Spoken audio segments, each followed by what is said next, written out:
Presented and produced by the National Public Housing Museum, this is Out of the Archives, an oral history podcast created from interviews with public housing residents from across the United States.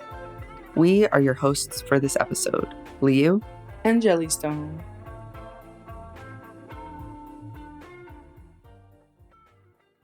What is your first memory of having shared something? I'll give you some time to think about it.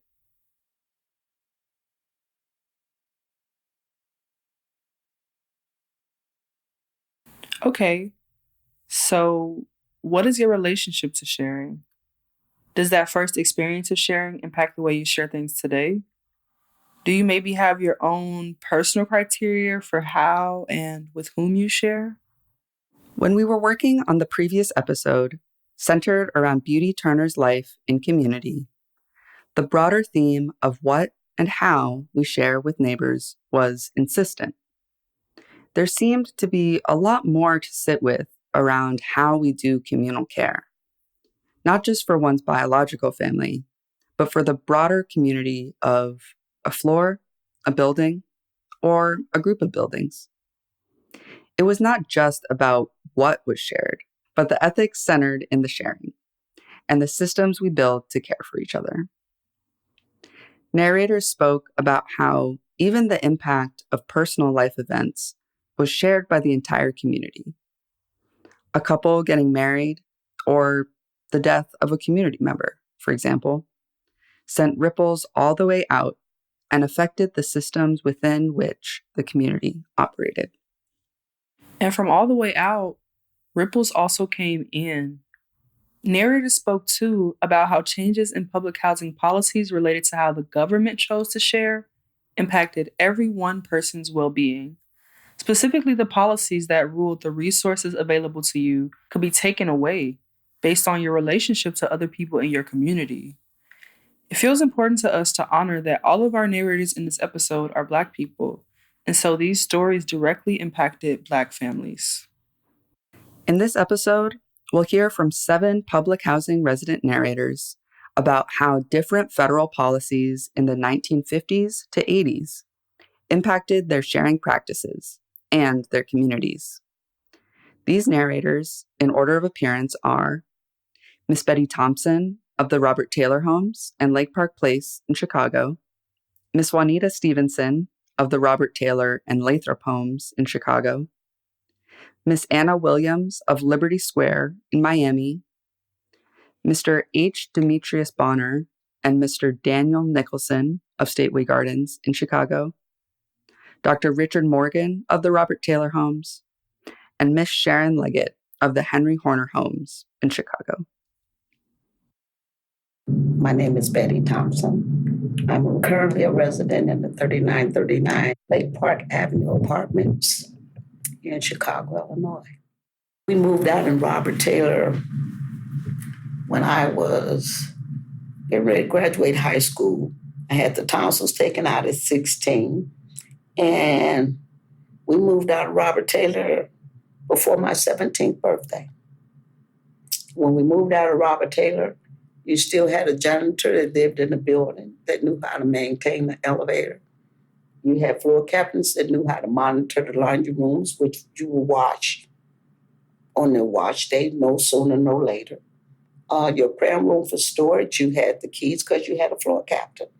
And that was in all 6 of those buildings in Robert Taylor. It changed when the Vietnam War changed it, when they had to let servicemen's, women's families move into affordable housing. Because at that time, this is like 72, 73, late 70s. I can't actually remember when Mary Ann moved in, but I did meet Mary Ann Floyd, but she was the first person that moved into the 3 buildings, 4946, 4947, or 4950. It was a single female. No single females lived in those 3 buildings. You had to have a husband. That's the only way you could have moved into Robert Taylor, in those 3 buildings. And when she moved in and she explained to the ladies on the floor that her husband, Stephen, was at war. and she needed a place to take her 2 children. She was pregnant with a third. And when she moved in, my Uncle Oliver found out that her husband was in the military and that she was a war bride. And the government made sure that she had a place to live.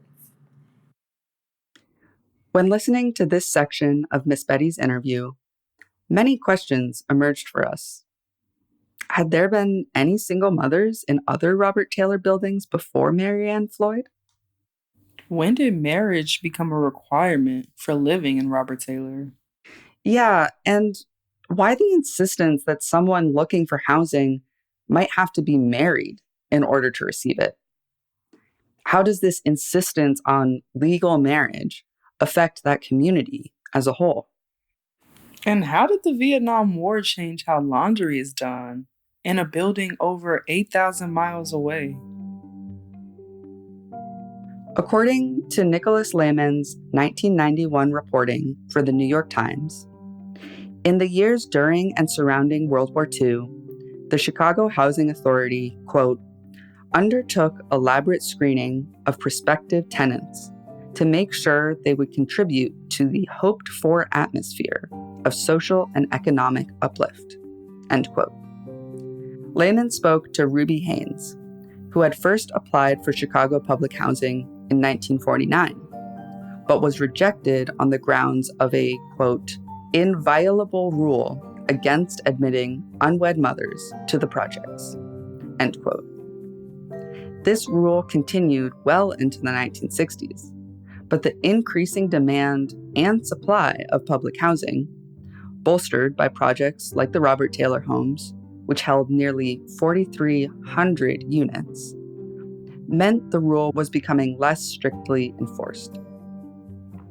Even so, Ruby Haynes decided to marry her partner in 1962, before she reapplied to public housing, in order to ensure that her application would be swiftly approved. As far as the demographics as a whole, CHA annual reports reveal that between 1963 to 1982, units with 2 parents dropped from 2,734 to 322, whereas units with 1 parent increased from 1,441 to 3,523. This background research led to even more questions. What happens when a government at war is allowed to use marital status and other aspects of how you appear to contribute to economic and social uplift to decide where and how you get to live? Hi, I'm Juanita Stevenson. I'm president of the Latham Local Advisory Council. That's a resident council that advocates for the residents of public housing. When I came to public housing community, I was 17 years old and I lost my mother. My mother passed a year after we moved into public housing, and 6 months later, my father died. So it was like, okay, where do we go from here? My sister was 21 years old. It was 6 of us, and she had to be responsible for us because she didn't want us to separate. They didn't want her to raise us because they said she was young herself. But she told them she was not going to separate. If she had to move out of public housing, she would do that just so that she could keep the family together. And so I met my husband. He lived next door to us. And we started dating. His sister was my best friend. We started dating, and before I knew it, I was in trouble. I was pregnant, and he wanted to get married, and I did not want to get married because I already had a child because I was a teenage mom. And I just wanted my freedom, just wanted to be free. And he was telling me that we could make a life together. And we were young. I was 18, and he was 21 years old. And I really didn't want to get married, but he seemed to think that he could make a difference in our lives. And it was just a struggle. It was a real struggle. We separated, we got back together. We separated, we got back together. Hi, I'm Anna Williams. I'm born, raised, still living in the beautiful city of Miami, Florida. Okay. Which housing project did you live in, and what years were you there?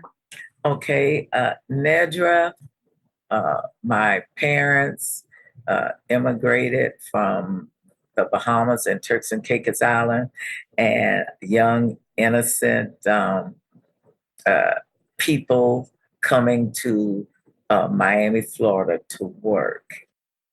My mom lived with an aunt in the old section called Overtown.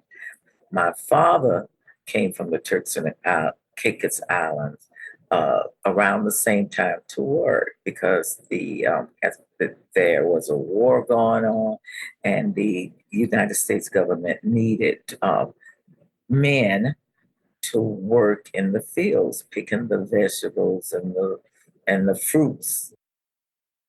My mom's brother met my dad working in Central Florida picking up fruit. And my mom's brother, pulled out a picture of my mom. He had it in his wallet, and my dad saw the picture. And he asked my uncle to introduce him to my mom while they were working in Miami, Florida. And the rest is history. He came to see my mom. They got married. And I was born in 1954 in the old section of Miami called Overtown. I would come home with my friends, riding the Greyhound bus because we didn't have cars and stuff then. And I mean, 2, 3 o'clock in the morning, my mom would get up out her bed and make sure if we were hungry, y'all want something to eat, she in the kitchen pulling out stuff for us to eat. Okay, y'all eating, and then she go back to bed. And we crashed wherever on the floor, on the chair, whatever. And my dad, what he did, he went to work. He worked at night. He was a custodian at Miami Senior High School at night. And in the daytime, he would, if he didn't have he was a handyman in the daytime. And if he didn't have a handyman job, he would go fishing in the morning before he come and take a nap. Or he would go sit under the tree with the neighborhood old man, and before he go under the tree, he would go over and take all of mom's leftovers under the tree to feed the guys that didn't have nothing to eat. And that's the kind of house we grew up in. We had mango trees. In the projects, she grew mango trees. In the back, she had sour orange. She grew potatoes, dig out the grass, sweet potatoes in the ground. We had a big old almond tree in the neighbor yard that hung over in our almonds. We ate good. It was good, Nandra. Miss Anna's story speaks to the most fundamental human needs: housing and food. These issues often go together. We hear a lot of stories in our archive and other archives about community gardening amongst public housing in low income communities and free breakfast, free lunch programs, or chokes, as we called it back in the day. Like for housing, governmental assistance for food began during the New Deal era in the 1930s. A second pilot food stamp program came about in 1961, later made permanent by the Food Stamp Act of 1964, championed by President Lyndon B. Johnson as part of his War on Poverty platform. The food stamp program continued to be expanded, amended, and cut back every few years since then because, as leaders of the supposed free world change, so did their opinions on governmental assistance. Many public housing communities supported each other through mutual aid when governmental aid was not enough to keep people fed. You think that in most communities, black kids weren't eating. And from where I come from, that was not the case because my grandmother was the candy lady, right? She was the candy lady. And remember I told you about the farm. Working as a kid in the farm, I would have to pick and, you know, corn, greens, peas, you name it, watermelons, you name it, butternut squash, okra, string beans, pinto beans, you name it, we had it. And we would pick so much of it, we'd bring it home, and my grandmother would make me go distribute it. You know, my grandfather gave me his shoe shine kit, little gray shoe shine kit, and some of the older gentlemen, who's like my mother's age, would remember as a little boy, I would sit out in front of this building, 3737 State Street, which was not public housing, but it was where everybody hung out. It had a lounge down there called Mustang Lounge that we lived directly over. And so as a little kid, 3, 4 years old, I was out there shining shoes and had the protection of the men in the community. And how old were you? It's about 5, 6. Wow. 6. So that work ethic was in you from, you say, with 3, you were That I hated shoes. it. I hated it. I hated it because I was a kid and I didn't understand that they were putting this thing in me about sharing. You just heard from H. Demetrius Bonner, describing his childhood in the late 1950s through the 1960s. In addition to the peak of the Black liberation civil rights movement, the 1960s saw several escalations of the Vietnam War by Presidents John F. Kennedy and Johnson. Both Kennedy and Johnson ran political platforms about addressing poverty amidst American citizens. However, the reality was that the Vietnam War was a massive drain on economic resources, costing the United States at least $139 billion with a B dollars. This was 10 times governmental spending on education and 50 times governmental spending on housing and community development. The federal government also spent an enormous amount of resources on supporting veterans of the Vietnam War through an expansion of the GI Bill, which was first created to support World War II veterans. But this bill had racial biases implicit in its implementation, thus offering far less support to Black veterans than their white peers. Once again, in the absence of governmental assistance, community members stepped up to support each other. Everybody had their role to play. Mom didn't work. She was there in the house, cooking and cleaning. My older sister, she was young. Like I say, she worked. She made sure there was food. She made sure that the children had clothing. My gym teacher, Miss Smith, she would come over when we would have activity Friday, and then she would make sure we get home. Well, we didn't have to worry about getting home because we lived right across the street. We had a food pantry that was here in Lathrop Homes, and when you went run short on your groceries for the month, then you could go to the food pantries and get some extra help. The Black Panthers had started forming an organization to start feeding the young folk. A lot of children had never been off the block.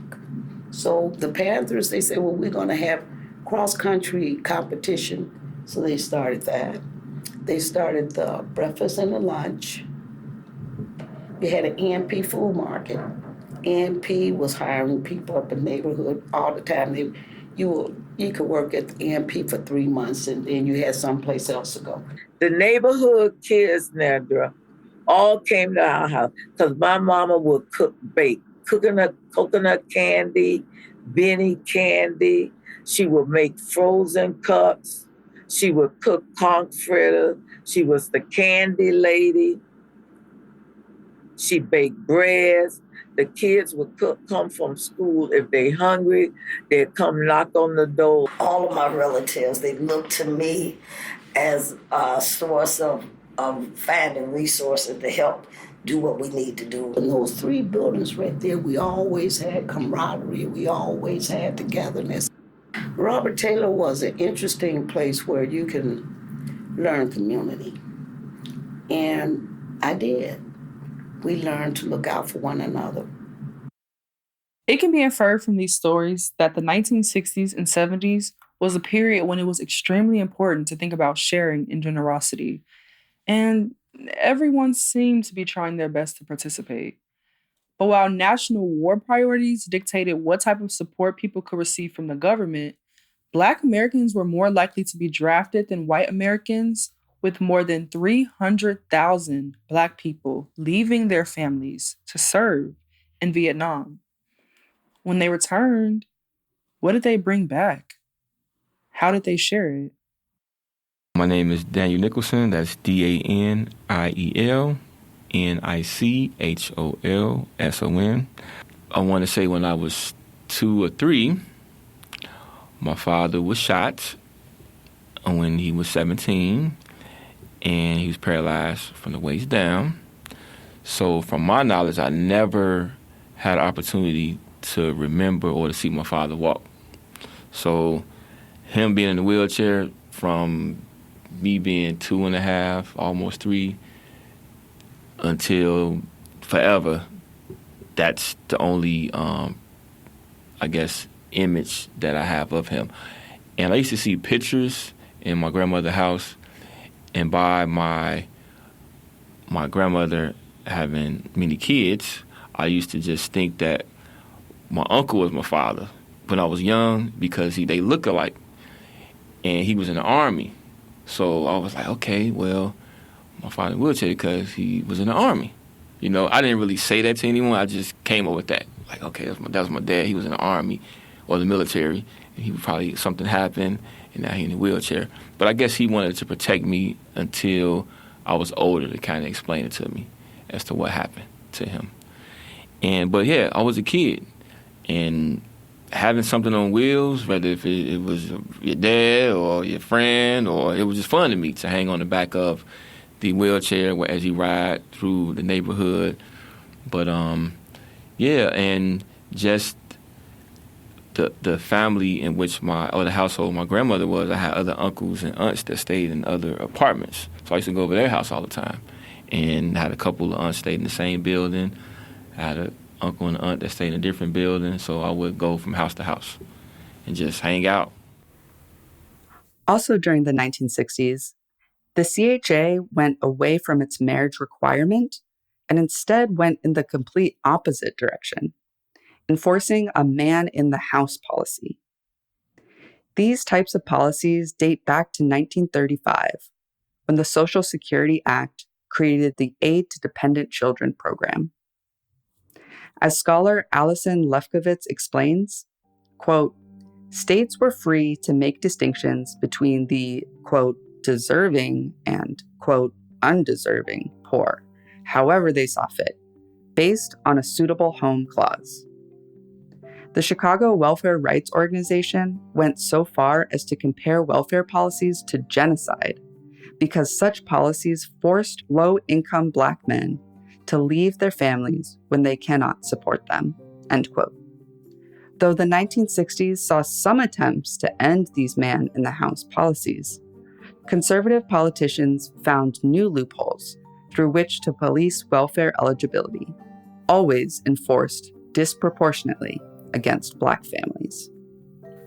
Culturally, the demonization and pathologization of Black families only increased due to the infamous 1965 Moynihan Report. The report made sweeping, racist generalizations about Black families, casting blame against them with no recognition of the ways that numerous governmental policies created irreparable harm. Listen to narrators Richard Morgan and Sharon Leggett describe the realities of how these policies impacted their communities. I think that once they began to, add the policy, I think it was a policy where it was like, any man that was in the house or anything like that couldn't be there on the lease or anything like that unless you guys were married and stuff like that. And I'll just say our race was such that back in the day it was like common law type marriages way back in the olden days. But so those type things kind of like tore families apart. I understood, but it sort of tore some of the families apart. They was locking Black men up. They was putting the Black men they was taking the Black men away from the Black woman, saying the Black woman couldn't have no men in the house. You understand? They catch the men in the house. They would take away the food stamps and everything. It was terrible. The government was really terrible to the black woman. You know, men was hiding in closets, you know, understand? The fathers was hiding in closets, you know. They was putting them in jail. Government had a lot to do with kids being fatherless and stuff, locking them up and stuff. You know, they had a lot to do with it, separating black families. They had a lot to do with that.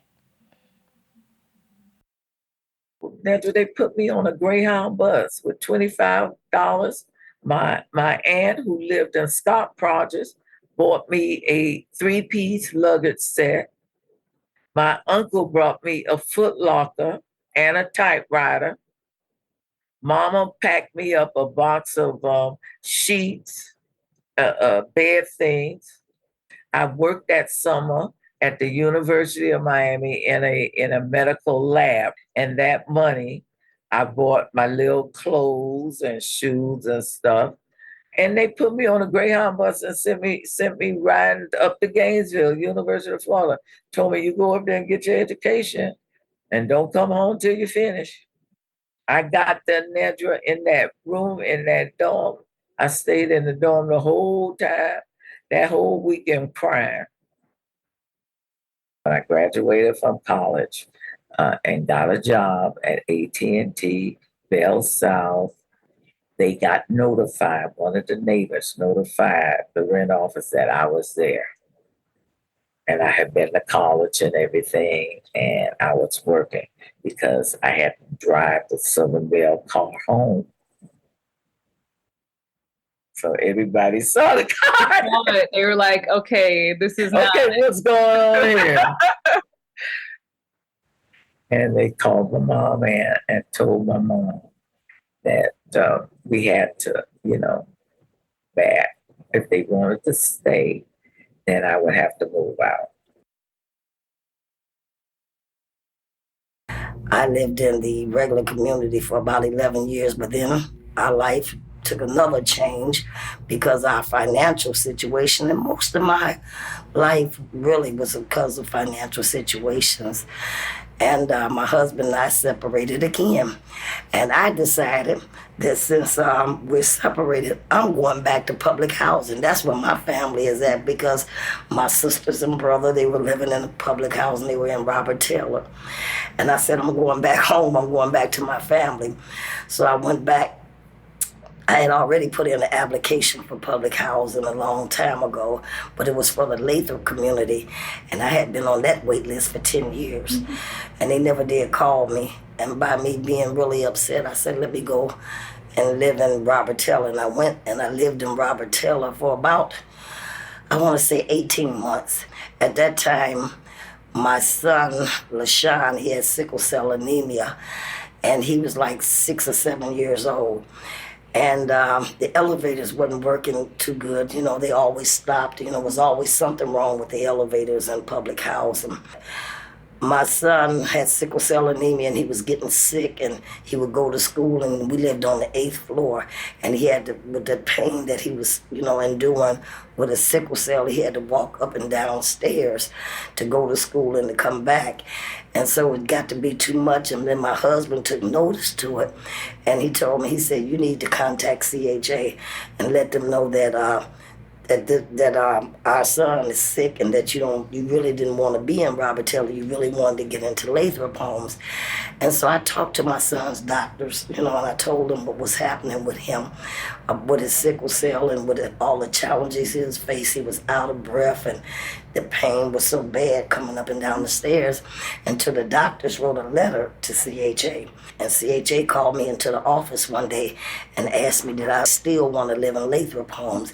And I told them, yes, of course, I really want to move into Lathrop Homes. And this was like 1983. And so they got the paperwork fixed up, sent my files over there, because I had been on the wait list for 10 years.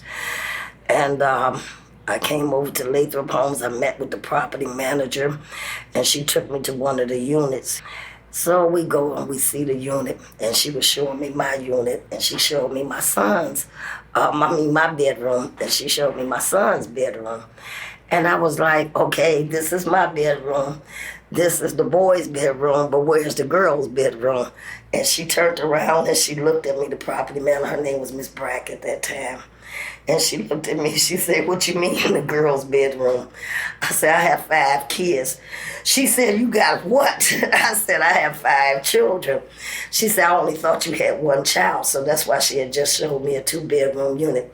So she thought for a minute. She said, wait a minute, I might have something for you. So we left out that building. We walked down the street here to 2625 North Hoyne. And she showed me this row house. And wow, it was like my whole life had begun to change, because here I was getting ready to get an apartment with an upstairs and a downstairs. I mean, what better opportunity can't get in housing, you know? And so she told me, she said, you can have this right here. And that was one of the happiest days of my life, because that was a challenge, a housing challenge that was, once again, to me, being within a community where you're free. That was in, I want to say, January 1983. And I moved into Lathrop Homes February the 5th, 1983. And that was 34 years ago. And I've been here at that same 2625 for the last 34 years.